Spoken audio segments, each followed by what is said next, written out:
औज़ुबिल्लाहिमिनश्शैतानिर्रजीम बिस्मिल्लाहिर्रहमानिर्रहीम।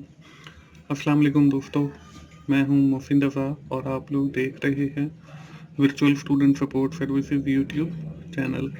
दोस्तों, मैं आपको बताता चलूं कि मैंने 2 नए चैनल शुरू किए हैं जिसमें 24/7 टीचर्स ऑनलाइन है, जिसके ऊपर आपके जो मुश्किल सब्जेक्ट हैं उनके लेक्चर्स अवेलेबल हैं। उसमें आपका ये फाइनेंशियल अकाउंटिंग भी शामिल है। और दूसरा चैनल जो है वो की टू सक्सेस है, जिसके ऊपर आपको मिड टर्म और फाइनल टर्म की तैयारी के हवाले से मटेरियल अवेलेबल है। तो आप इन दोनों चैनल को भी ज़रूर विजिट करें और साथ ही सब्सक्राइब भी करें। दोस्तों, आज की जो मेरी वीडियो है वो MGT 101 फाइनेंशियल अकाउंटिंग का जो हमारा GTB आया हुआ है स्प्रिंग 2020 का, उस हवाले से है। तो चलिए हम सब लोग सबसे पहले तो इसकी रिक्वायरमेंट्स को देखेंगे और उसके बाद फिर मैं आपको इसका सोल्यूशन ना सिर्फ सोल्यूशन दिखाऊंगा बल्कि उसे सॉल्व करके भी दिखाऊंगा कि कैसे आपने सॉल्व करना है, और साथ रीज़न भी बताऊंगा। इसमें हमें एक केस दिया गया है। Mister Wasim is working as an accountant in business organisation under the name of ABC brothers. He have recently prepare financial statement by using the data available in the trial balance of ABC brother, and he has presented the financial statement to the manager accountant of the organization. Manager account observed the following error in the income statement prepared by Mr. Wasim, which produce inaccurate financial affair of the business. वो कौन सी गलतियां हैं? इसमें पहली गलती है carries in word of RF 35,000 wrongly reported under the head of selling expensive. Carries in word था, उसको उसने सेलिंग एक्सपेंस के हेड में डाल दिया है। Carriage outward 15,000 wrongly reported to the head of cost of good sold, और carriage outward को उसने जो है कास्ट ऑफ गुड सोल्ड में डाल दिया है। Selling expense 20,000 were reported under the head of administrative expenses, और सेलिंग एक्सपेंस को उसने एडमिनिस्ट्रेटिव एक्सपेंसेस के अंदर डाल दिया। Financial expenses RF 13,000 wrongly reported under the head of selling expenses, और जो हमारे फाइनेंशियल एक्सपेंसेस हैं उसको उसने सेलिंग एक्सपेंस के अंदर डाल दिया। अब ये तो है केस। इससे हमने क्या करना है? What will be the correct amount of gross profit if gross profit before the correcting the given error was 3,35,000? अगर हमारा ग्रॉस प्रॉफिट जो है वो गलती ठीक करने से पहले 3,35,000 है, तो करेक्ट ग्रॉस प्रॉफिट जो है वो क्या होगा? ये है फर्स्ट रिक्वायरमेंट इस GDP की। सेकेंड रिक्वायरमेंट क्या है? What will be the correct amount of cost of goods sold if reported the amount of sale RF 4 lakh? अगर हमारी सेल जो है वो 4 लाख है तो हमारी कास्ट ऑफ गुड सोल्ड जो है वो कितनी होगी? थर्ड रिक्वायरमेंट क्या है? What will be the effect of error A, कि जो पहली एरर है हमारी उसके अंदर a carriage in word RF 20,000 wrongly reported under the head of selling expenses on cost of goods sold. Just mention whether the cost of goods sold will be overstated, understated और remain unaffected. हमने ये बताना है कि हमने जो पहली गलती परफॉर्म की है उसका जो इफेक्ट है कास्ट ऑफ गुड सोल्ड के ऊपर वो क्या है। ये सिर्फ आपने बताना है ओवरस्टेटेड है, अंडरस्टेटेड है या अनअफेक्टेड है। बस इन तीनों वर्ड में से एक वर्ड लिखना है।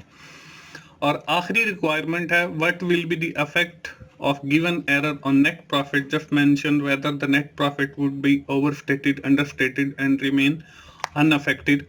कि इन सारी गलतियों का जो इफेक्ट है आपके नेट प्रॉफिट के ऊपर वो क्या पड़ता है, और ये भी सिर्फ आपने बताना है। तो दोस्तों, ये हैं हमारे इस GTB की रिक्वायरमेंट। चलते हैं जी इसके सोल्यूशन की तरफ। आपको वो ऊपर वाली जो 4 गलतियां हैं वो लिखी हुई नजर आ रही हैं, और नीचे जो है आपको फर्स्ट रिक्वायरमेंट लिखी हुई नजर आ रही है जो कि है what will be the correct amount of gross profit. के ग्रॉस प्रॉफिट की जो करेक्ट अमाउंट है वो क्या होगी अगर गलती करने से पहले जो ग्रॉस प्रॉफिट है वो 3,35,000 है। दोस्तों, मैं आपको बताता चलूं कि मेरा जो चैनल है टीचर्स ऑनलाइन, उसके ऊपर आपके फाइनेंशियल अकाउंटिंग के भी लेक्चर्स अवेलेबल हैं।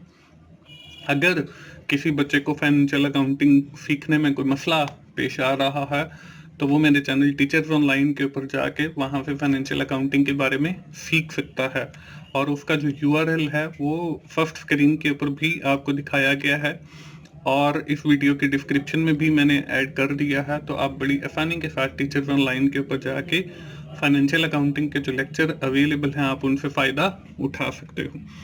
दोस्तों, इसको करने से पहले मैं आपको एक छोटा सा फॉर्मेट दिखाता हूँ। ये इनकम स्टेटमेंट है हमारी। इनकम स्टेटमेंट के अंदर क्या होता है, सेल्स में से हम माइनस करते हैं कॉस्ट ऑफ गुड सोल्ड, तो हमारे पास आ जाता है जी ग्रॉस प्रॉफिट। अब ग्रॉस प्रॉफिट में से हम माइनस करते हैं सेलिंग एक्सपेंस, इसके साथ ही हम उसमें से माइनस करते हैं हमारे एडमिनिस्ट्रेटिव एक्सपेंस, और हमारे पास आ जाता है नेट प्रॉफिट। अब देखें, हमें जो है वो ग्रॉस प्रॉफिट जो है वो बताया गया है जो कि 3,35,000 है, और साथ हमें ये भी बताया गया है कि हमारा जो कैरिज इनवर्ड है वो 35,000 है और कैरिज आउटवर्ड जो है वो 15,000 है। इन दोनों टर्म्स को सीखने के लिए विद इन डिटेल मेरा लेक्चर अवेलेबल है टीचर्स ऑनलाइन पे, आप वहाँ पे भी सीख सकते हैं, लेकिन फॉर द टाइम बीइंग मैं आपको बता देता हूँ कि कैरिज इन वर्ड से मुराद वो कैरिज है जब चीजें आपके पास आई उसके ऊपर जो किराया लगा वो आपका कैरिज इन वर्ड है। जब चीजें आपसे गई मतलब आपने फेल आउट किए उसके ऊपर जो किराया लगा वो आपका कैरिज आउटवर्ड है। अब इसमें से कौन सा कैरिज जो है वो कास्ट ऑफ गुड सोल्ड के अंदर आएगा और कौन सा कैरिज जो है वो सेलिंग एक्सपेंसेस के अंदर आएगा, ये अब आपको बखूबी पता चल गया होगा कि जो कैरिज इन वर्ड है वो आपका कास्ट ऑफ गुड सोल्ड के अंदर आएगा, क्योंकि चीजें आपकी तरफ आ रही हैं, आपकी फैक्ट्री में आ रही हैं। और कैरिज आउटवर्ड जो है वो सेलिंग एक्सपेंसेस के अंदर आएगा, क्योंकि चीजें आपसे जा रही हैं और सेल हो रही हैं। तो यहाँ पे देखें, आपको ग्रॉस प्रॉफिट दिया गया है। अब जो कैरिज इन वर्ड है वो कास्ट ऑफ गुड सोल्ड के अंदर जो है वो ऐड किया जाता है, उसके बाद फिर आपका ग्रॉस प्रॉफिट निकलता है। अब ग्रॉस प्रॉफिट हमें दिया गया है 3,35,000।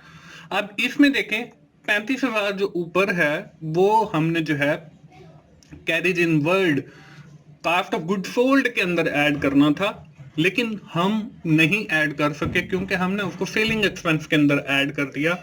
तो आप ग्रॉस प्रॉफिट में से 35,000 जो है वो माइनस कर देंगे, लेस कर देंगे, तो आपकी जो ये ऊपर वाली गलती है वो ठीक हो जाएगी। लेस कैरिज इन वर्ड 35,000, तो आपके पास जो ग्रॉस प्रॉफिट की अमाउंट आएगी करेक्ट वो 3 लाख आ जाएगी। इस तरीके से आपकी जो रिक्वायरमेंट नंबर 1 है वो कंप्लीट हो जाएगी।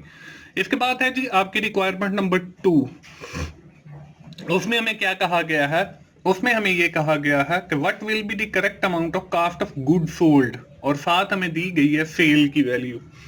अब देखें, हमने पिछली स्लाइड के ऊपर जो है वो ग्रॉस प्रॉफिट की जो अमाउंट है वो फाइंड की है जो कि 3 लाख है, और यहां पे हमें बताई गई है सेल जो कि 4 लाख है। अब हमने क्या करना है, हमने कास्ट ऑफ गुड सोल्ड की ठीक अमाउंट जो है वो फाइंड आउट करनी है। वो कैसे फाइंड आउट करेंगे, और ऊपर जो सेकंड गलती है उसको भी ठीक करना है। तो अब यहाँ पे देखें, हमें कास्ट ऑफ गुड सोल्ड जो है वो हमारी 1 लाख बनती है। वो कैसे 1 लाख बनती है कि हमारी sale minus cost of good sold, तो वो हमारा ग्रॉस प्रॉफिट आएगा।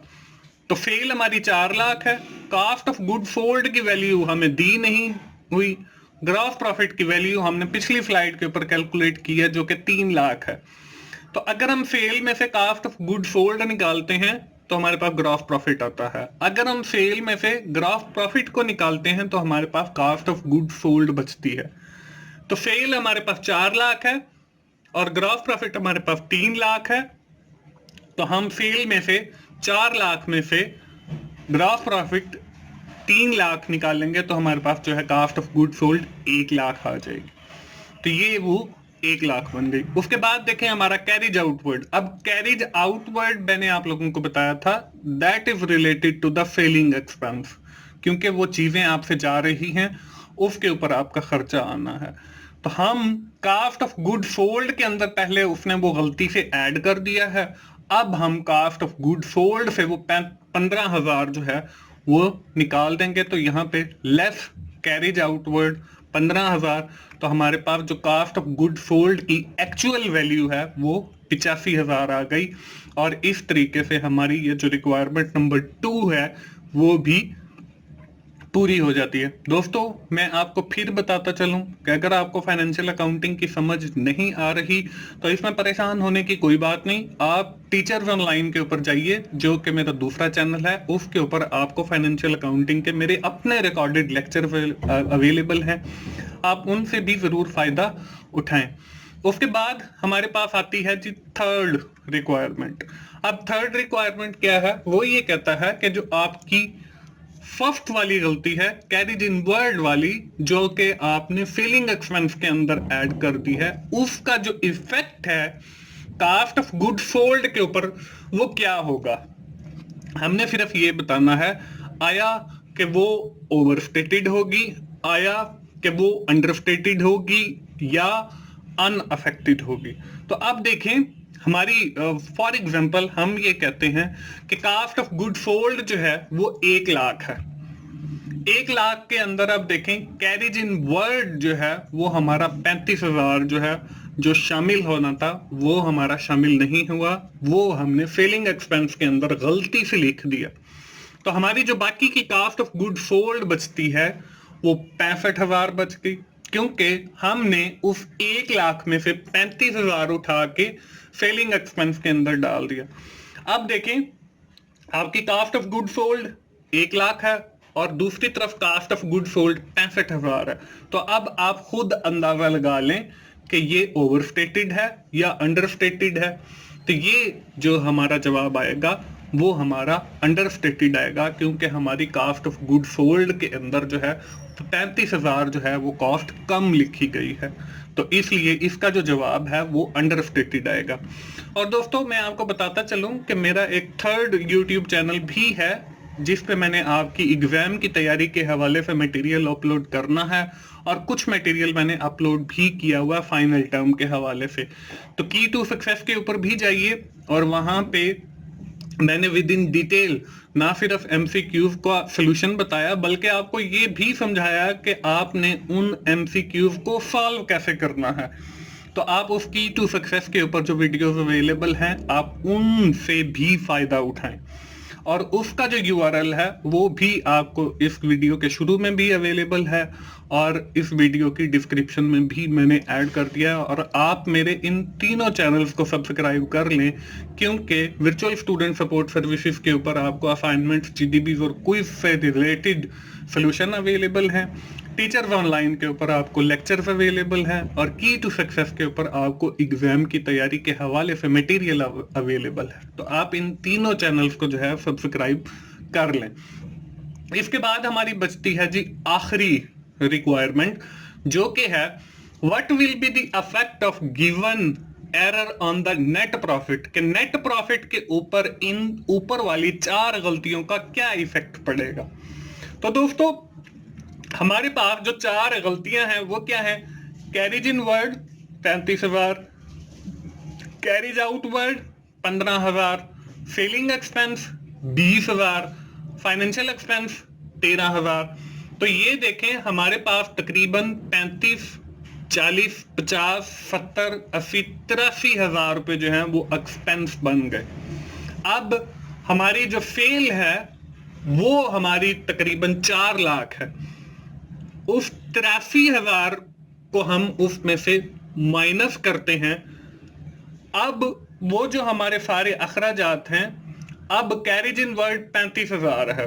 अब कैरिज इन वर्ड को 35,000 को मैं खत्म करके फाइनेंशियल एक्सपेंस वाला 13,000 इधर लिख दूं, और कैरिज इन वर्ड वाला 35,000 उठा के मैं सेलिंग एक्सपेंस के ऊपर लिख दूं, और सेलिंग एक्सपेंस वाला 20,000 उठा के मैं कैरिज आउटवर्ड के ऊपर लिख दूं, और कैरिज आउटवर्ड का 15,000 उठा के मैं फाइनेंशियल एक्सपेंस के ऊपर लिख दूं, तो तब भी हमारा जो टोटल है एक्सपेंसिव का वो 83,000 ही बनेगा।